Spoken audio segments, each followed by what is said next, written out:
C'est Daniel. Daniel, P- Bordeaux, directement là, de Bordeaux. Oui, enfin je suis pas venu pour ça, mais à l'occasion, j'ai voulu participer à vrai ce mouvement, ici à Paris, quoi. Et c'est votre fils qui me suit.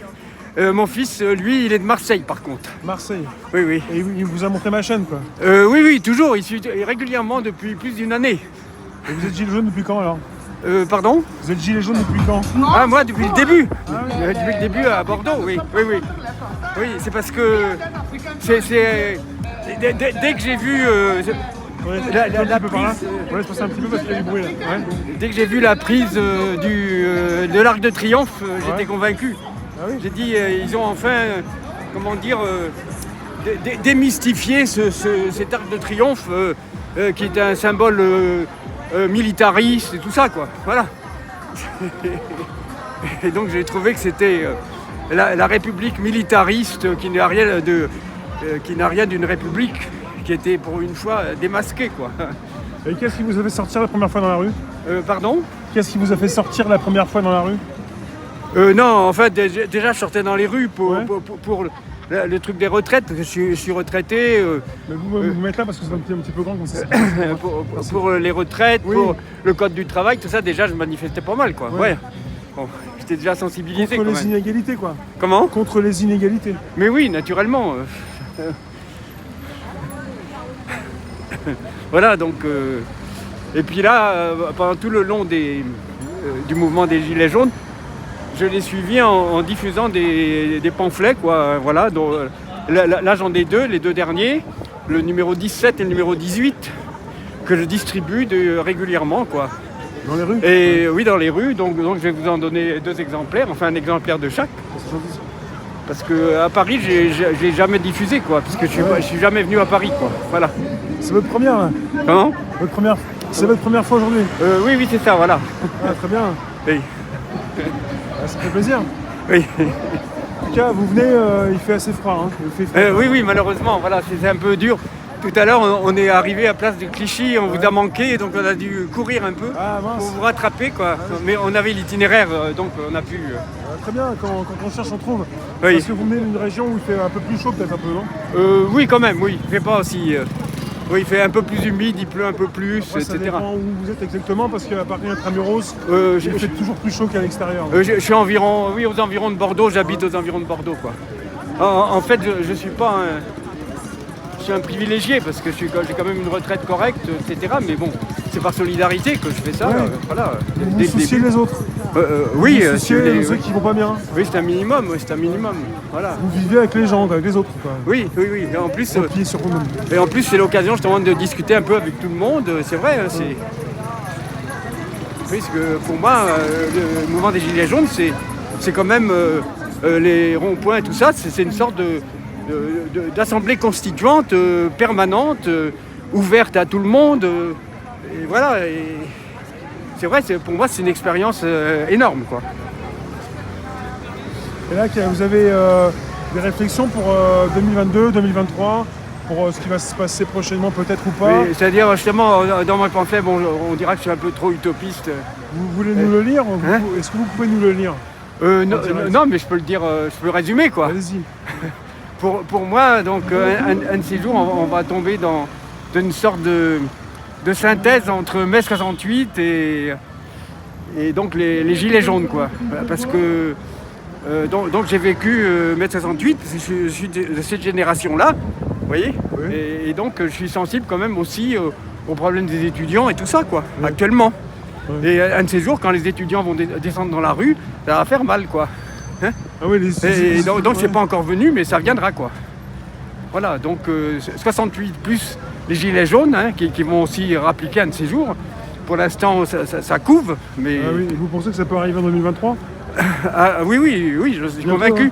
Surtout que ça va sauter, quoi, parce que toutes les institutions de la 5e République sont en pleine dégradation, il n'y a plus de parti, il n'y a plus rien, quoi. On a compris qu'il n'y a plus de représentativité depuis longtemps, quoi. Ouais. La preuve, la jeunesse est en train de s'abstenir, donc c'est-à-dire que la jeunesse ne croit plus à ces institutions pourries, quoi. Voilà, donc il n'y a pas d'avenir, pour cette 5e République. Après, il y a une jeunesse qui est un petit peu insouciante ou qui a la flemme ou qui n'a pas forcément envie de s'occuper un petit peu de ce que de politique ou... Oui. J'entends parler de ça, quoi. Oui, c'est vrai. C'est vrai qu'il y a une Ça dépend- jeunesse qui ça dépend est quelle un peu pessimiste, qui est un peu nihiliste, quoi. Et cherche dans la distraction et tout d'oublier sa situation. Mais bon. Après, ça dépend, c'est une certaine jeunesse. Pour vous, il y a des Oui. étudiants qui vont sortir, et quand Oui. ils vont sortir, ça va être assez important. Oui. C'est là où ça va changer la donne. Oui. Ça va recommencer un peu comme 68. quoi. Oui, je pense que de toute façon, 68, c'est la première fois que la Ve République a commencé à dérailler, quoi, puisque c'était le deuxième mandat du fondateur de la Ve République, c'est-à-dire De Gaulle. Et puis voilà, donc De Gaulle avait même été mis en ballottage par Mitterrand. Donc ça prouve que même De Gaulle, il était déjà un peu sur la touche, quoi. Sur la fin, voilà, ouais. déjà. Vous voyez, donc le premier président, le premier dictateur, pour moi c'est des dictateurs tous ces présidents. Hein. Ouais. Voilà, donc. Et on peut savoir, vous faisiez quoi comme travail avant de... Oui, enfin, bon, j'étais enseignant secteur en philosophie, en sociologie. C'est pour ça que je oui. suis un peu axé au niveau politique et tout ça, géopolitique. Moi, ça m'intéresse. les personnes qui sont... les enseignants, Et oui, surtout la philosophie, alors. Donc, Ouais. quelque chose- oui, vous vous souciez quand même oui, parce de la que. société, vous avez une oreille attentive sur ce qui se passe. Oui, surtout la Ve République, parce que personnellement, comme j'ai vécu tout, depuis Ouais. le début, j'ai jamais pu avoir un gouvernement. Déjà, quand il y a eu Mitterrand, j'étais Mitterrand, Giscard d'Estaing, bonnet blanc, blanc bonnet, déjà. Ah oui, j'y déjà, croyais vous même saviez pas, ça, j'y ouais. croyais même Ouais. pas, quoi. Voilà. Vous, il donc- n'y avait pas Mitterrand, la gauche, c'est super, c'est la gauche. Non. Oui, non, j'y croyais pas. Ouais. Déjà, vous Vous voyez. avez compris, dès 80, vous avez compris. alors. Comment Enfin, même vous connaissiez Mitterrand avant 80. Oui. Vous saviez qui c'était, quoi. C'était en 80, donc c'est la première fois que la gauche est venue. Ouais. Mais pour moi, c'était une pseudo-gauche, quoi, de toute façon. Ils passent leur temps à crier des slogans qui n'ont aucune valeur, un peu comme les pseudo-communistes de Chine ou de Russie, quoi. C'était tous des pseudos. Voilà. Et 68, est-ce que c'était vraiment une vraie... Est-ce qu'on peut parler de révolution? Est-ce que c'était pas quelque chose de programmé? Non, justement, voilà, c'est ça. Donc déjà, il y avait la contestation des organisations, des syndicats, des partis et tout ça, quoi. Et donc, ça n'a fait que continuer et s'approfondir. La preuve, c'est que dans le premier mandat de Macron, merci Macron, les deux partis, les faux partis, faussement représentatifs, ont dégénéré, quoi. Au début de son mandat, il y a le Parti Socialiste déjà qui a commencé à dégénérer, et puis en fin de son mandat c'était les Républicains, donc les deux grands partis qui soi-disant faisaient partie de la Ve République et qui donnaient aux Français un choix. En fait c'est un pseudo-choix, c'est pas un vrai choix. Donc la liberté politique de la Ve République c'est du vent. Donc depuis C'est du que pipeau. 68, depuis assez jeune, vous savez que gauche ou droite, ça change pas grand-chose. Oui, absolument. Oui, c'est un mythe, quoi, un mythe de liberté, de choix. Vous voyez, la liberté de choix politique n'existe pas. Pour moi, c'est un parti unique, comme en Russie et comme en Chine. C'est toujours le même parti, quoi, qui s'appelle socialiste, qui s'appelle... Mais depuis toujours, là, depuis au moins 50 ans, est-ce que vous avez sûrement rencontré des gens qui sont conscients comme vous? Mais il y a aussi peu de gens qui, déjà depuis 50 ans, étaient conscients de tout ça. Oui, je comprends pas. Moi, je trouve qu'il y a une trahison de ma génération. Oui. Parce que moi, je suis quand même... J'ai 84 ans. On parle des boomers, non? Comment? On parle des Oui, boomers, si on veut, oui. ouais. Baby Donc, boomers. malheureusement, tous ces gens-là... c'est la majorité des gens qui ont voté pour Macron. Donc ça prouve que Macron, c'est vraiment c'est le passé, quoi. C'est vrai, il est élu par tous les gens du passé, quoi. Des gens du passé qui n'ont fait aucune autocritique et qui sont quand même responsables de ce qui se passe aujourd'hui. Est-ce que ces gens sont naïfs? Est-ce que ces gens sont bêtes? Naïfs, non, mal je pense informés? pas qu'ils sont bêtes, mais peut-être qu'ils sont recroquevillés sur leurs petits intérêts, Voilà, sur leur intérêt, précarité de intérêt. vieux aussi, parce que Intérêt. quand on est vieux, c'est vrai qu'on se sent plus précaire peut-être. Voilà. Oui, intérêt, Oui. ils pensent à leur situation Oui. et à ce qu'ils peuvent obtenir avec Macron et pas un autre. Oui. Et vous voyez, donc les jeunes, abstention, les vieux, ils votent Macron. Voilà où on en est, quoi. Donc c'est vraiment la France d'hier qui est toujours ici. Mais la France de demain, elle est mise de côté. Mais on ne pourra pas la mettre de côté éternellement, quoi. Et là, vous avez vécu votre vie en sachant tout ça. Ça vous a pas trop énervé d'être au courant depuis tout ce temps là? Oui, en fait, en tant qu'enseignant, à partir des années 88, j'ai quitté la France et j'ai enseigné à l'étranger. J'étais un peu découragé, déçu. Où ça vous étiez où? Ouais, j'étais un peu partout. J'étais en Nouvelle-Calédonie, à La Réunion, à Djibouti. La francophonie quoi. Comment? Le côté francophone. Oui, justement, oui. Donc c'est pour ça que j'ai essayé de diffuser, surtout dans mes pamphlets, auprès des Gilets jaunes à Bordeaux, j'ai diffusé justement le problème du néocolonialisme français. Et pour moi, tous les présidents de la République sont tous des dictateurs quoi, qui ont profité de ce néocolonialisme. Et c'est pour ça que je suis un peu à cheval sur la France-Afrique et sur les Gilets jaunes. Je voudrais que les Gilets jaunes prennent conscience que si on veut se débarrasser de cette 5e République, il faut le faire avec les autres pays, quoi, avec les pays de l'Empire, quoi, qui sont toujours là, quoi. Voilà. Vous voyez ? Donc pour vous, ça va peut-être se passer comme 68 avec des jeunes qui pourront rejoindre aussi le mouvement des Gilets jaunes, oui. Ou des jeunes qui pourront sortir aussi pour leurs soucis à eux, leurs problèmes à eux. Oui. Ah oui. En fait, en ce moment, on vit du chacun pour soi. Oui, parce que pour moi, si vous voulez, c'est les multinationales qui mènent le jeu. Oui. Et les multinationales, elles ont bénéficié du colonialisme et tout, comme Bolloré et tout ça. Et puis maintenant, c'est la France qui va devenir la dernière colonie des multinationales. Et donc la France, peu à peu, glisse vers une situation de colonie, quoi. Voilà, c'est-à-dire que donc on va vers ça. Vous voyez ? Mais la rue pourrait changer la donne s'il y a du monde qui vient dans la rue. Oui, mais pas pour l'instant, évidemment, les gens ils ont un peu froid et tout, je comprends. Mais bon, de toute façon, le rythme du mouvement des collectifs, de la collectivité et tout, c'est un rythme un peu imprévisible, quoi. On ne peut pas savoir. Hein. Donc il ne faut pas se décourager non plus quand on ne voit personne dans la rue. Hein. De toute façon, à chaque fois qu'il y a eu des mouvements comme ça dans la rue et tout, c'était toujours imprévisible et imprévu, quoi. Voilà. Ouais, mais 68, ça n'a rien à voir. Oui. Ça a duré très peu de temps, là, ça fait. Oui, c'est ça, oui. Là, par contre, ça a continué. Il y a toujours eu les noyaux durs, quoi. Voilà. Si les jeunes ne sont pas là, et s'il n'y a pas les jeunes, pour vous, il y a absolument les jeunes qui vont bouger.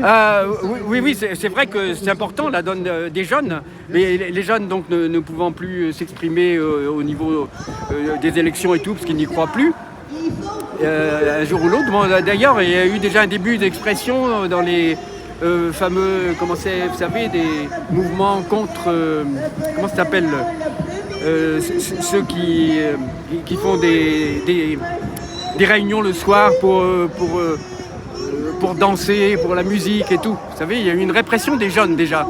Et d'ailleurs, même maintenant, il y a encore une répression des jeunes, puisqu'on dit que pendant le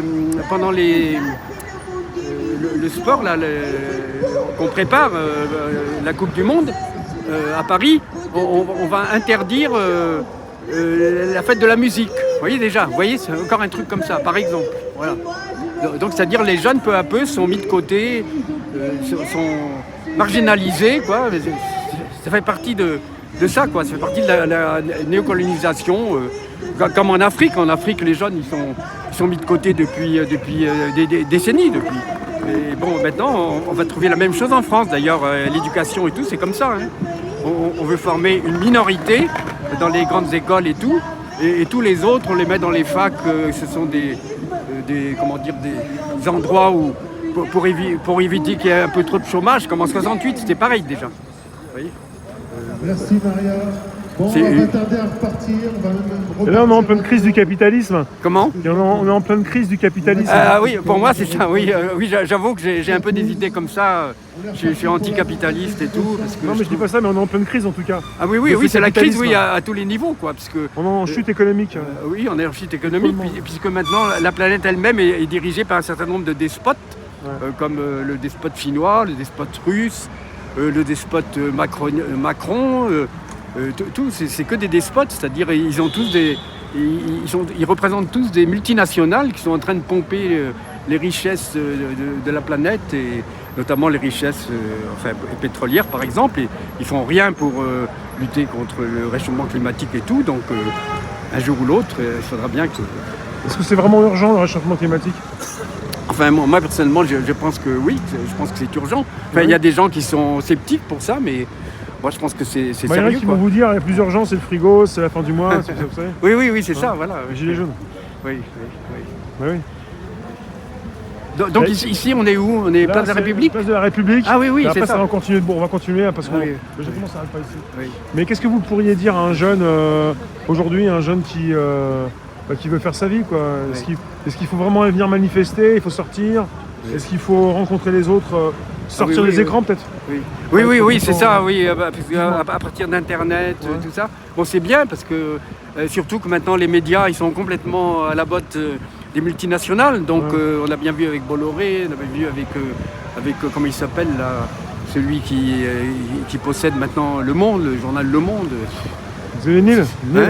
C'est Niel, voilà, Niel par exemple, qui a Free aussi. Voilà, donc les mainstream, c'est plus crédible, quoi. Voilà. Donc je dis aux jeunes, oui, de continuer à s'informer quand même sur les réseaux sociaux, mais je pense qu'il faut aussi qu'ils prennent conscience qu'il faut s'unir avec les gilets jaunes, quoi. De toute façon, pour moi, les gilets jaunes, c'est vraiment le cœur de la révolution en France, quoi. C'est le point de départ, quoi. Mais avec l'apport de tous les autres périphéries, par exemple, les premières périphéries, là, les quartiers abandonnés et tout, des métropoles, et puis aussi la périphérie des outre-mer aussi, vous voyez, il y a des sortes de périphéries. Et sans parler alors de l'énorme périphérie de l'Afrique, avec toutes les multinationales là qui sont en train de pomper, de continuer de pomper, quoi, ces pays, quoi, et ces peuples. Voilà. Et si vous deviez dire quelque chose à quelqu'un de votre génération? À de ma génération, oui, j'ai déjà écrit des pamphlets à leur adresse, oui, je leur dirais, mais voyons, soyez quand même responsables. Reconnaissez que vous êtes de la génération qui a fait cette France d'aujourd'hui. Et au lieu d'aller vous réfugier dans un Macron qui, malgré sa jeunesse, est un vieux encore plus vieux que vous, vous feriez mieux de donner l'exemple et de rejoindre la jeunesse et tout. Vous pensez qu'ils ont un petit peu trahi quand même les Français Oui, je pense que... Est-ce que le mot est assez fort, enfin un peu trop fort, je crois. Quand on parle de trahison. Oui. C'est la conscience et tout. Oui, peut-être ils ont été prisonniers de cette France de la consommation, parce qu'ils ont été un peu plus privilégiés. C'est vrai que nous, on avait moins de problèmes dans ma génération pour travailler et tout, moins de chômage et tout. Moins de soucis à l'époque, votre époque. Oui. Voilà. Oui. Enfin, je ne voudrais pas monopoliser quand même. Non, mais je vous remercie en tout cas, Daniel. Ça fait plaisir de vous avoir. Oui. Merci, monsieur. Merci. Je peux pas gagner, mais bon, merci.